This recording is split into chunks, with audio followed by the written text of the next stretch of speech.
आप सभी को मेरा नमस्कार। मेरा नाम आरती भारद्वाज है और मेरे YouTube चैनल प्राकृतिक किसान में आप सबका बहुत बहुत स्वागत है।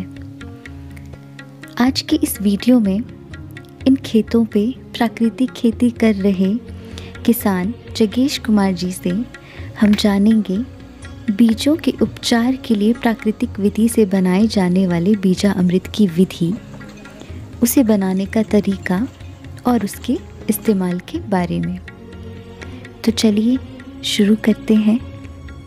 मेरा नाम जगेश कुमार, मैं गांव सियान से बिलोंग करता हूं और मेरा जो विकासखंड बल है और मैं डिस्ट्रिक्ट मंडी से हूं।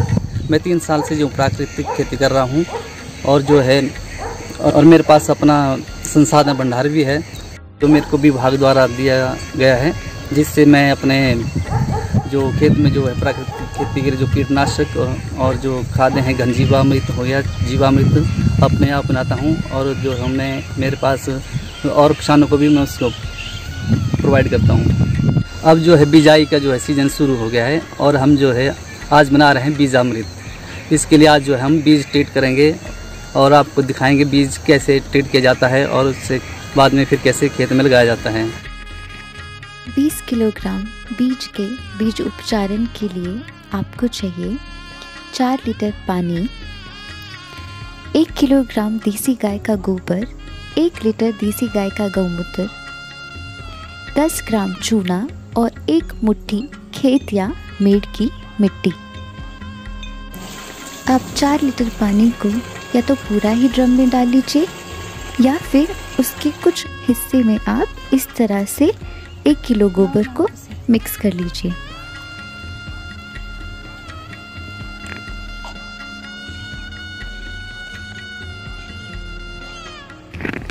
ऐसा करने से आपको पानी में गोबर को अच्छी तरह से मिलाने में आसानी होगी। अब इस घोल को आप बाकी का पानी डले हुए ड्रम में मिक्स कर लीजिए। इसके बाद इसमें डालें 1 लीटर गौमूत्र, 10 ग्राम चूना है तो चूना लीजिए, यदि चूना नहीं है तो आप राख का इस्तेमाल भी कर सकते हैं, और डालिए 1 मुट्ठी मेड़ की मिट्टी।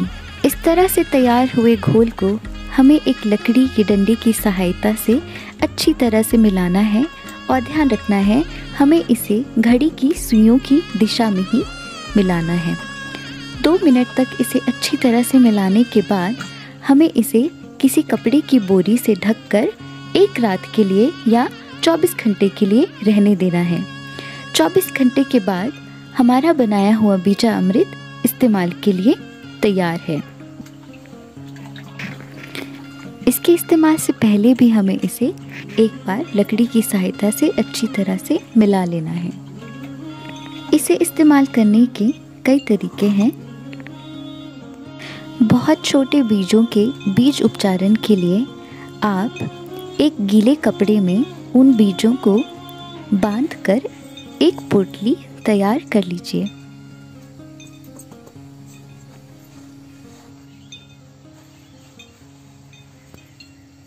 बीजों की इस पोटली को आप बीजा अमृत के घोल में 2 से 5 मिनट तक डूबा रहने दें। बीजा अमृत के इस पोटली में अच्छी तरह से रचने के बाद आप इस पोटली से इन बीजों को निकालकर छाया में कुछ देर के लिए सुखाएं और इसके बाद ये बीज बीजारोपण के लिए तैयार हैं। बीजा अमृत को इस्तेमाल करने का एक और तरीका यह भी है कि आप बीजों की ढेरी बनाकर इस तरह से उस पर बीजा अमृत को छिड़क सकते हैं। आपको तब तक छिड़कना है जब तक आपकी हर एक बीज में बीजा अमृत की बूंदें पहुंच ना जाए, उस पे एक पॉलिश सा आपको दिखने शुरू ना हो। ऐसा करने के बाद आप इन बीजों को छाया में सुखाने के बाद इन्हें अपने खेतों में बो सकते हैं। बीजा अमृत को इस्तेमाल करने का एक और तरीका भी है। आप अपने बीजों को बीजा अमृत के घोल में डुबा के भी रख सकते हैं। जो बीज नीचे बैठ गए वो बीज आपके स्वस्थ हैं और जो बीज ऊपर तैर जाएंगे वो बीज आपके स्वस्थ नहीं हैं। इससे आपके बीजों की टेस्टिंग भी हो जाएगी। बेहद आसानी से बनने वाला बीजा अमृत हमारे बीजों के ऊपर एक प्रोटेक्टिव लेयर बनाता है, जिससे कि बीजों में लगने वाले कीड़े और बीमारियां उनसे दूर रहती हैं। इसके साथ ही ये हमारे बीजों की बेहतरीन जर्मिनेशन भी सुनिश्चित करता है। रासायनिक खेती के इस दौर में बीजों के शुद्धिकरण के लिए बीजा अमृत का इस्तेमाल अति आवश्यक है। तो आज की वीडियो के लिए इतना ही। वीडियो देखने के लिए धन्यवाद।